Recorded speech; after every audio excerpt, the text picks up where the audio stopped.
Olá, você que acompanha o site Notícias Agrícolas, seja bem-vindo aqui aos nossos especiais de final de ano, onde a gente faz um balanço, sobre o ano de 2021 em todos os setores que nós cobrimos aqui dentro do site relacionados ao agronegócio, desde as commodities, que a gente acompanha diariamente, mas os setores que também fazem parte, desse grande universo da agricultura, incluindo aí o setor de máquinas e implementos agrícolas, que é o que a gente vai abordar nesse vídeo, nesse momento aqui.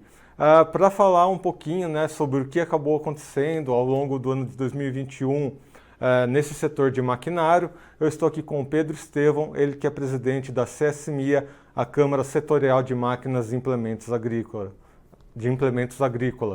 Pedro Estevão, seja bem-vindo ao site Notícias Agrícolas. Agradeço a oportunidade de conversar com vocês.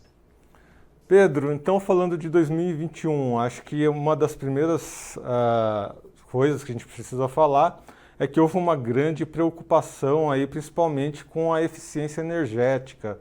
Como é que o setor de máquinas agrícolas lidou com esse temor? Aconteceu alguma coisa? O que você pode trazer para a gente com relação a isso? O setor se preparou, mas o setor era beneficiado por ter a capacidade de trabalhar à noite, né? Que o governo, na época, estava indicando você trabalhar em horários não de pico, né?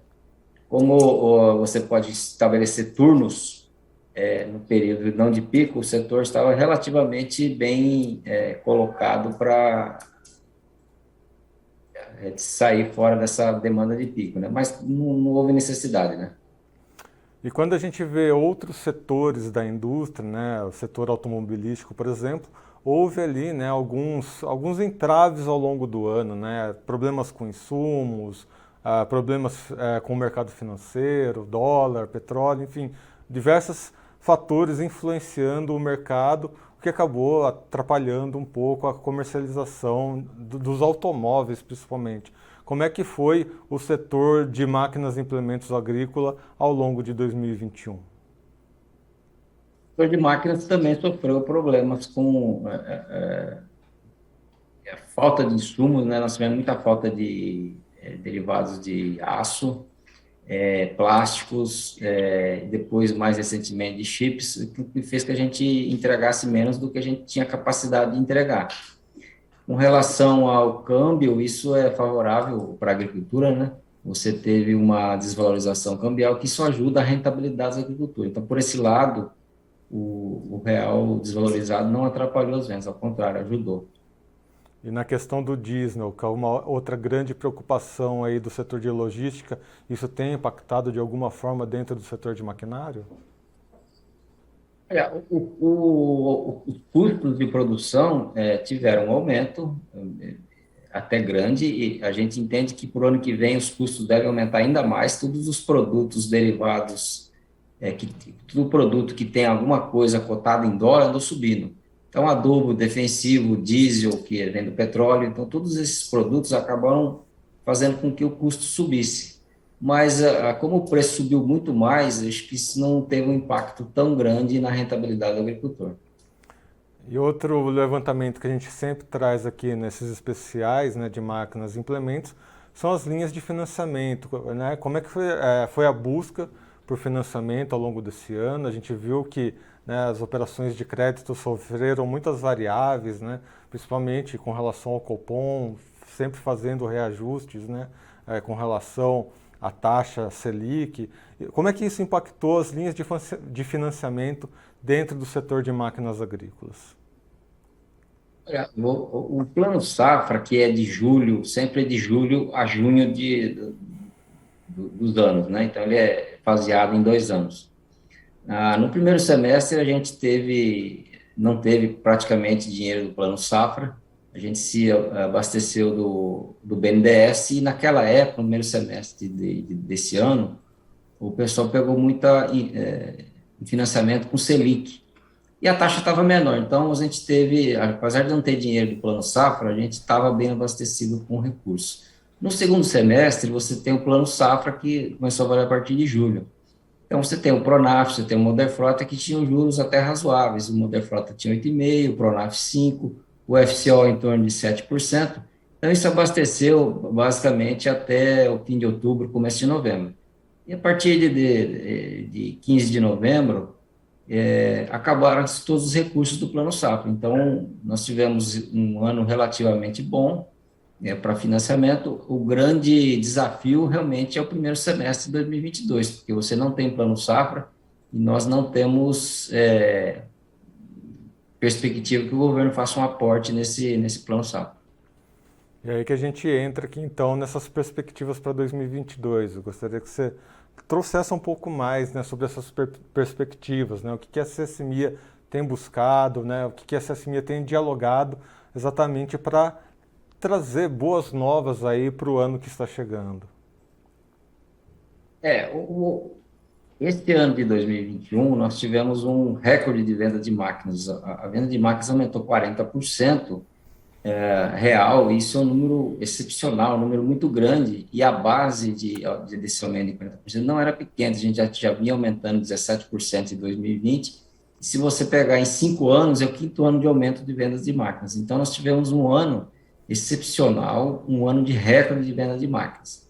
Para 2022, o desafio é maior. Você tem uma base grande de comparação, você tem esse problema de crédito que eu comentei com você, você tem aumento dos insumos, além do aumento dos insumos, você tem uma perspectiva de faltar insumos, né, defensivos e fertilizantes.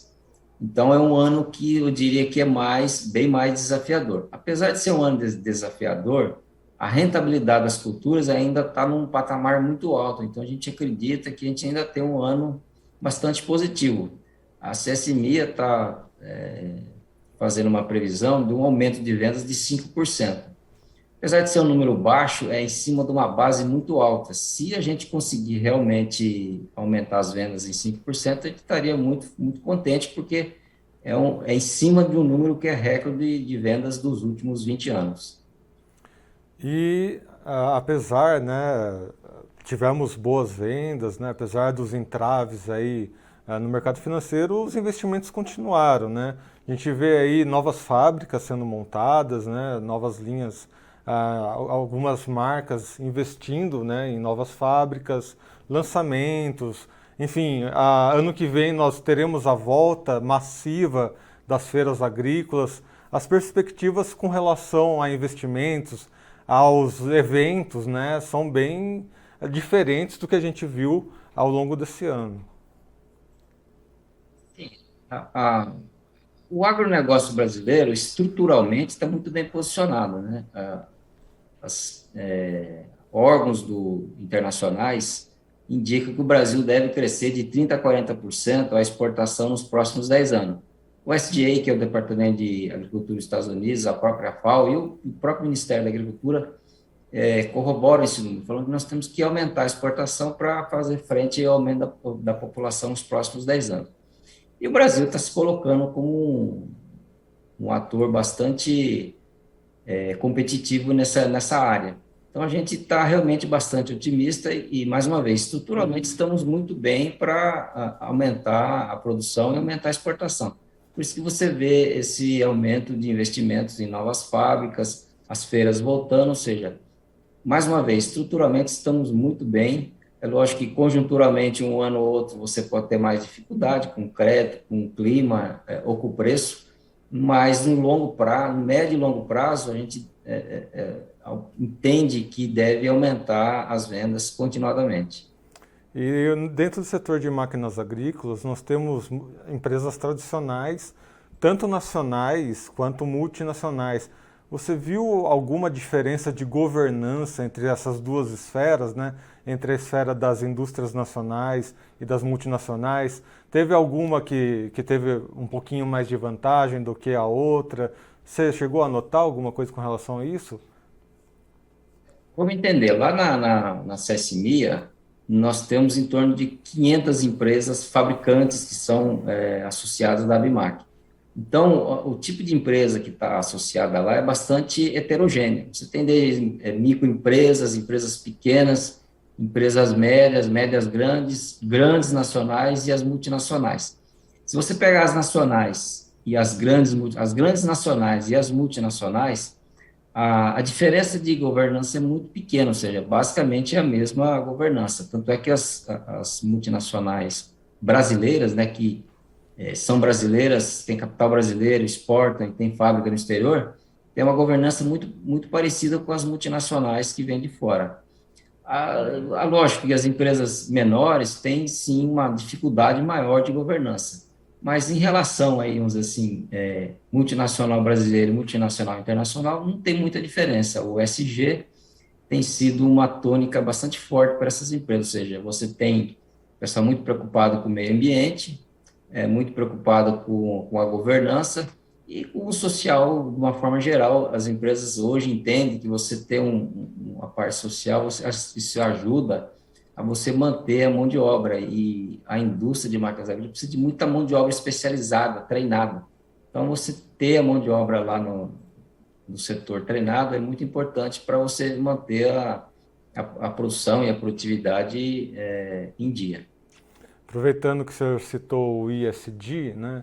A gente tem o agronegócio brasileiro, ele tem sido demandado internacionalmente exatamente pela sustentabilidade, né, do nosso agronegócio. Há muitas rusgas com relação a isso. E o setor de máquinas agrícolas é um setor que beneficia e muito, afinal de contas estamos aí na agricultura 4.0, uma agricultura de precisão, uma agricultura muito bem, né, com alta tecnologia, e é exatamente isso que demonstra a nossa capacidade. Aonde que o setor precisa mostrar mais, né? Como que vai ter essa presença maior do setor de máquinas agrícolas, até mesmo para facilitar essa demonstração dentro desse panorama ISD que vai estar cada vez mais presente dentro do agronegócio. O setor de máquinas agrícolas vai aprofundar os instrumentos da chamada agricultura 4.0, que traz informações e informações do campo e informações para a gestão. E a gente sabe que para você mostrar que você tem uma gestão competitiva, uma gestão que considera o meio ambiente, você precisa demonstrar isso, e as máquinas agrícolas estão cada vez mais nesse sentido, ou seja, assim que elas estão transitando pela lavoura, elas vão captando dado da própria operação, do meio ambiente. Isso faz com que o agricultor consiga fazer os demonstrativos do bom trabalho no meio ambiente e da produtividade das lavouras. Então, você acaba demonstrando onde o agricultor deve melhorar a sua eficiência, a sua operação, também mostra exatamente como ele está cuidando do meio ambiente. Muito bem. Pedro Estevam, agradeço aqui pelas suas informações, deixo aqui um espaço para suas últimas considerações, até mesmo considerações de fim de ano, para quem está acompanhando a nossa entrevista. Nós tivemos esse ano um ano excepcional. Eu acho que o setor agro brasileiro continua muito competitivo. Nós temos alguns problemas de sustentabilidade, mas eu entendo que esses problemas é um caso de polícia. O agricultor tradicional, o agricultor que é sério, não tem esse problema, ele está cumprindo a lei, e eu acho que a gente vai resolver esse problema. É uma questão de a gente acertar internamente aqui, e nós temos tudo para fazer um agronegócio cada vez mais competitivo e sustentável. Conversei aqui então com o Pedro Estevam, presidente da CSMI, a Câmara Setorial de Máquinas e Implementos Agrícolas, que trouxe aqui, né, as suas considerações sobre o ano de 2021 e perspectivas para o ano de 2022.